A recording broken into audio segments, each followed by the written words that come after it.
How's it going, everybody? Today we're going to be talking about probably some of my favorite video games of all time. Now, 3 days ago, two Pokemon games hit the market, Pokemon X and Pokemon Y. These were heralded as either the best games in the franchise or the absolute worst thing to ever come from Pokemon ever. Now, for the 10-year anniversary, I decided to take it upon myself to take my 3DS, pop in my copy of Pokemon Y that I just picked up a few months ago, and take it on a brand new journey 10 years later. 10 years is a long time for just about anything, especially Pokemon games to stay relevant. Especially for video games to stay relevant. Forget the fact that it's Pokemon. The fact that it, as a game, has stayed relevant for over 10 years now, officially, is an amazing feat. Now, these games, this copy of Pokemon X specifically, you can actually see, still has the residue from my Pokemon X and Y release day purchase from GameStop, was my day one copy of the game. This game has been with me through 5 moves at this point and has stayed in my collection when everything else has been sold because I love these games so much. Now, we will be talking about the story of it, we'll be talking about the gameplay of it, we'll be talking about everything of it, but first, I want to talk about my stance on the games. Just going based off my nostalgia glasses, these are some of the most top-notch games, Pokemon-wise, ever. Replaying them, however, it did put a different perspective into my brain. Replaying them, I played them just as any kid would 10 years ago, picking up the games from GameStop for the first time. Just as I did 10 years ago, picking up the games for the first time when I was 12 years old. And doing that, knowing what I know now as a Pokemon master, was a little difficult because the Pokemon selection that you get throughout the game is very lackluster in my opinion. The amount of Pokemon introduced in Pokemon X and Y is quite a bit. There are a few, I believe almost 100, as always with a Pokemon generation. A lot of them you don't see until later game, and the ones that you do see early game are not super good. My team carried me. Chestnut carried me. Blastoise carried me. The Lucario you get before the 4th gym carried me. Tyson is my boy. You know what I'm saying? Tyson will be with me forever. I do think, now looking back on these games 10 years later, having replayed them, they are still in the upper echelon of Pokemon games. Even, obviously comparing it to what we have now. Pokemon Scarlet and Violet, Pokemon Sword and Shield, Pokemon Sun and Moon. Pokemon X and Y hold up better than almost anything that Game Freak has put out in the last 10 years. As a Pokemon fan, as you can tell by the Pokemon cards that I've got sitting behind me that you can't really see, I adored just forcing myself to replay these games again 10 years later. Revisiting something that I haven't done in almost 10 years. When I beat the game, I didn't erase my copy of Pokemon X. I just played it over and over and over and got almost 300 hours into the game because I loved it so much. It was one of the first Pokemon games, aside from Pokemon Black and White, that I never deleted my save file on. I deleted my save file on my Fire Red copy. I deleted my save file on my Pokemon Emerald. I deleted my save file on all of my Gen 4 games.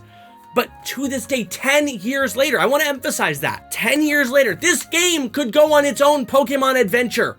It is so old. Because you know, in the anime, they have to be 10. I still have my save file of this game completely intact with almost all of the Pokemon that I haven't migrated over to Pokemon Home yet. I don't think that I can say that about any other game, even since my Pokemon Black copy got lost.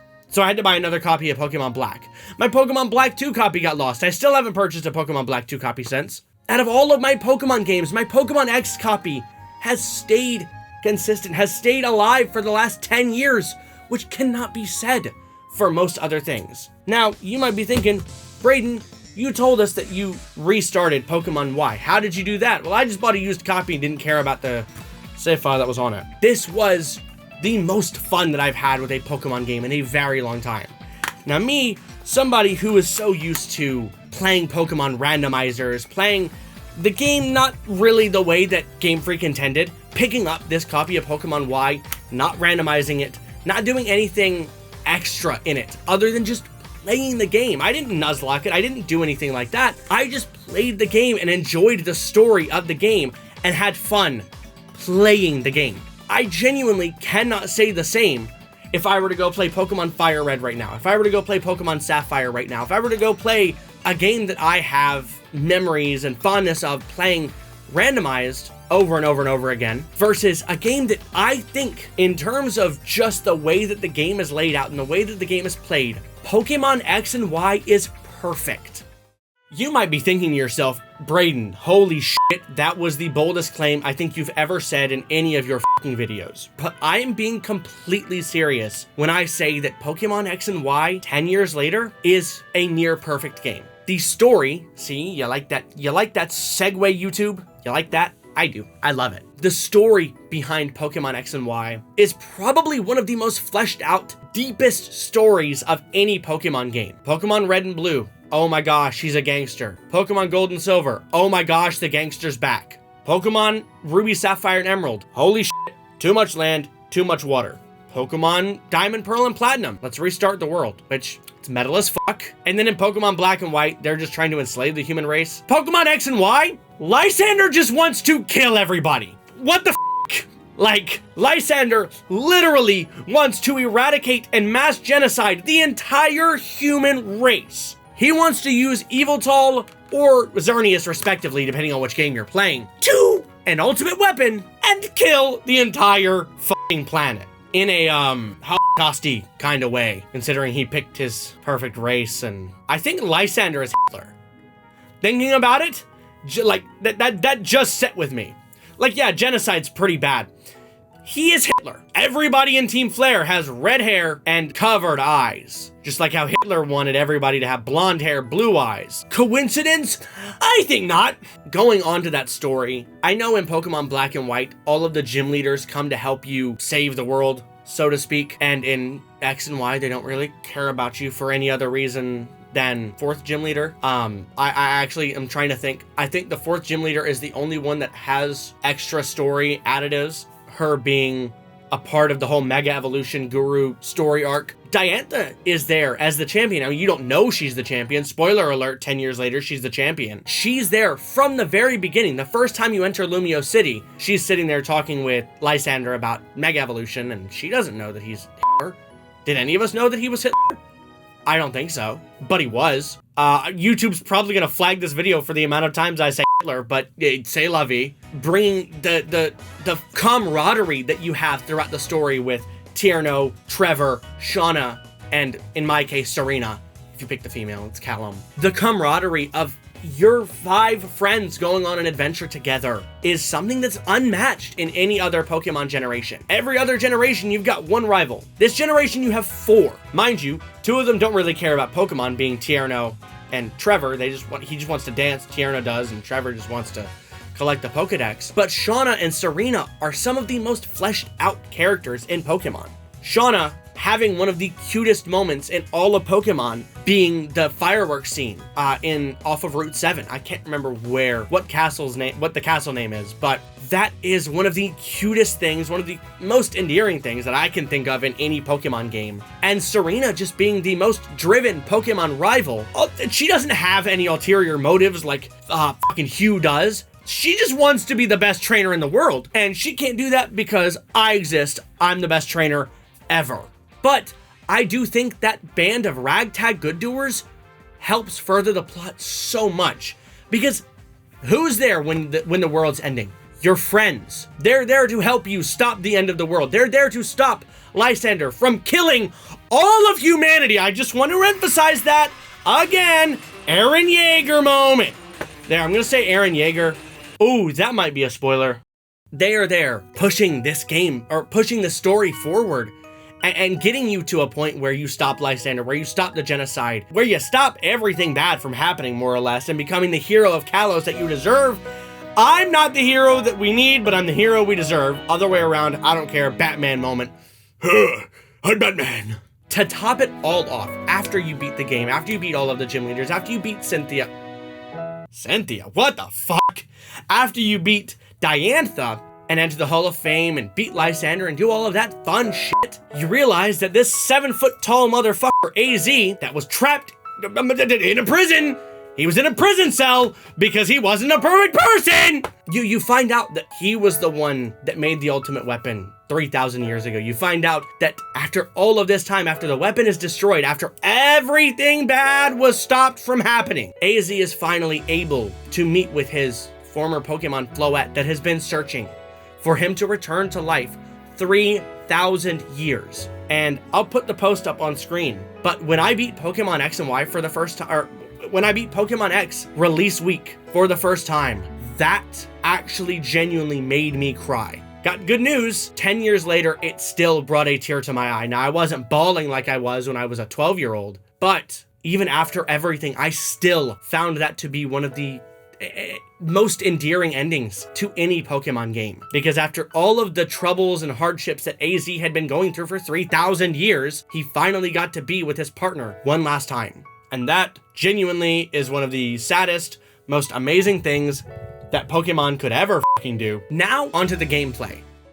I don't have a really cool gameplay segue. It's just, hey, let's talk about the gameplay. There's a lot of it new to talk about. You've got horde battles. You've got Mega Evolution. Fucking sitting? I get to sit down and fuck the roller skates, fuck the diagonal shit. I get to sit down. I've been walking for 6 generations, and I finally get to sit down. Do you understand how nice that is? Do you understand how nice that is for me? I get to fucking sit on a bench. I get to sit on a chair. I get to sit in the fucking Pokemon Center. That's just fucking sick. I'm sorry. It's the coolest fucking thing this guy. This is the 10 out of 10. Fuck IGN, 10 out of 10. I'm out. Peace. In all seriousness, I do think that Pokemon X and Y brought in some of the coolest mechanics in all of Pokemon. Gen 3 brought abilities and natures. Gen 4 brought the physical and special split. Gen 5 brought rotation battles. But Gen 6 brought Mega Evolution. Gen 6 brought horde battles. Gen 6 brought the fucking Friend Safari. The Friend Safari is the easiest way to fucking shiny hunt in any fucking Pokemon game, by the way. I don't know if you knew this. I want to say it's like 1 in fucking 200 to get a fucking shiny in the Friend Safari. That is the coolest fucking thing ever. All you need to do is have friends. I don't. So I just grabbed 3 3DSs and just fucking friended them on my capture card 3DS, which, by the way, big thanks to Loopy. I have a capture carded new 3DS XL. A video will be on that after I edit this and put this out, because I've had this since September, and this has been the best thing to ever fucking happen to me, because I have now my entire back catalog of NES, what the fuck? My entire back catalog of Nintendo DS and my entire back catalog of 3DS games that I can now make videos on. Mega Evolution, horde battles, all of it was such a relief to see. Everything that they added new made the game feel that much more new. Was horde battles really that new? No, because in Generation 5, Black 2 and White 2, they added the dark patches where you can encounter 2 Pokemon. Now you can encounter 5, just either at random or with a sweet scent or a honey. This was the first time that we got all 3D Pokemon models. It was the first 3D Pokemon game. So, you know, that's also a thing. With the 3D Pokemon models, brought in a billion, that's exaggeration, but a ton of new attack animations that we had never seen before in 3D. A ton of new battle sprites that we had never seen in 3D. And with the advent of Mega Evolution, a ton of new evolutions to Pokemon we thought would not get any more evolutions. Mega Lucario looks fucking sick. Mega Absol looks emo as fuck. That's not even in this game, I just wanted to bring it up. Mega Absol is in this game, you fucking idiot. You're actually so dented. How do you run a YouTube channel? All of that to say, the standardized go through 8 gyms, do some story, battle your rival a few times, and then do the Elite Four, I think was perfected in these games. And that's why it was never, it wasn't really done the same since. Gen 7 had the trials. Gen 8 had some really weird fucking story shit with the dogs and Eternatus and all of that. And Gen 9 just wasn't good. I think these games were perfected. We haven't had a good formula in that format since, I don't think. I'm trying to think on it. Remakes don't count. ORAS did it well, but guess what? That's still Gen 6, and that's next year's video. Leave me alone. I'll get there when I get there. I think that in terms of just Pokemon games, 10 years after they come out, these have aged like wine, like bourbon, like brandy, like a good alcohol. This was some of the most fun that I've had in a Pokemon game in a very long time. And hopefully, when ORAS comes around and it's time to do its 10-year anniversary, I have just as much fun. One thing that I forgot to mention completely was 2 of the coolest things that got introduced into this game and just went to nothing.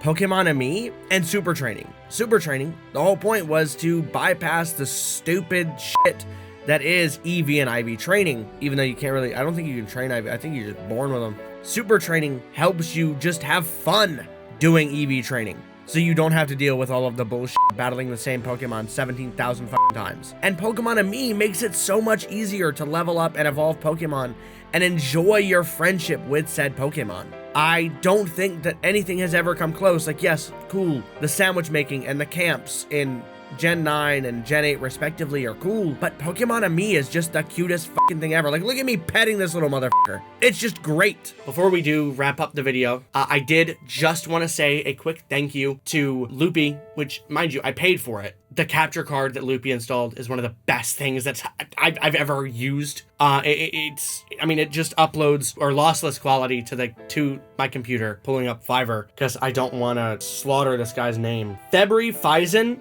did probably, like, all of my thumbnails have been great. All of the ones done by Steven were fucking fantastic. I love you, Steven. Please marry me. And it was just something about the way that February did the thumbnail for this video, which is on screen right now. And not to mention Nathan for getting me this amazing logo. That just, it just blew me away. So big thanks to him, big thanks to Loopy, and big thanks to you guys. 4 years we've been on this channel for the most part. It'll be November, but I don't know where I'd be without you guys. So, with all that being said, thank you guys so much for watching. Videos are gonna be at the end of the video. I don't know why I'm pointing right here, like I don't have the Devin Min outro video. With all that being said, with everything, thank you. Peace, guys.